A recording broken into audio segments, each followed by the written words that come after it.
This is Sony's latest microphone called the ECM-B10. You'll be forgiven if you thought this looks an awful lot like the ECM-B10 released in 2019 because they do indeed share so much in common. This new B10 microphone is more of an entry-level offering compared to the B1M. That being said, it does very generously come with all the abilities and features of the higher-end B1M. I do have a few questions though, like why is this called the B10 and not the B10M?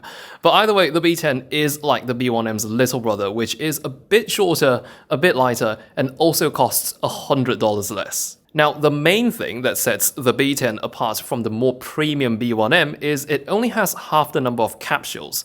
We have 4 capsules on the B10, while there are 8 on the B1M. Now, the reason it's using multiple capsules, along with why it looks so different from a typical on-camera shotgun mic, is because this is one of the rare on-camera mics that makes use of beamforming technology. That allows you to switch between different polar patterns on the same mic. The B10 has 3 directivity patterns to choose from: super directional, directional, and omni. The most commonly used one is probably going to be super directional since it gives you the most amount of off-axis rejection, but I also find omni to be particularly useful when you're filming something and want to speak from behind the camera.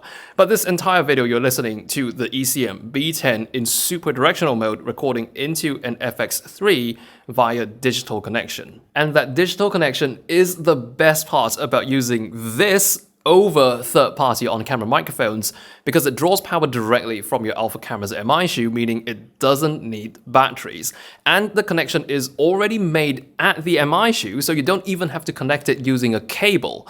As long as you've got a compatible Alpha body, this microphone is literally plug and go. The mic itself is already shock mounted between the hot shoe and control unit, and from the back you have 6 sets of controls for the mic. This is the same layout as the B1M, and I'm not going to read everything out one by one because that would be painful for the both of us. However, this filter selector here though could use a bit of exposition.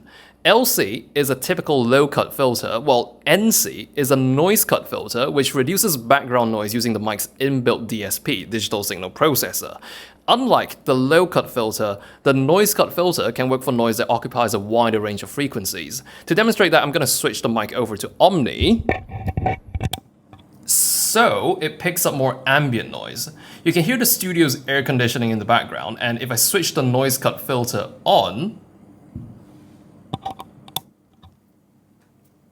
you can hear it does a pretty good job of cutting down the noise and isolating my voice against the surroundings. One final thing to add is the ECM-B10 does ship with a furry windshield that fits over the mic, a bit like a sock really.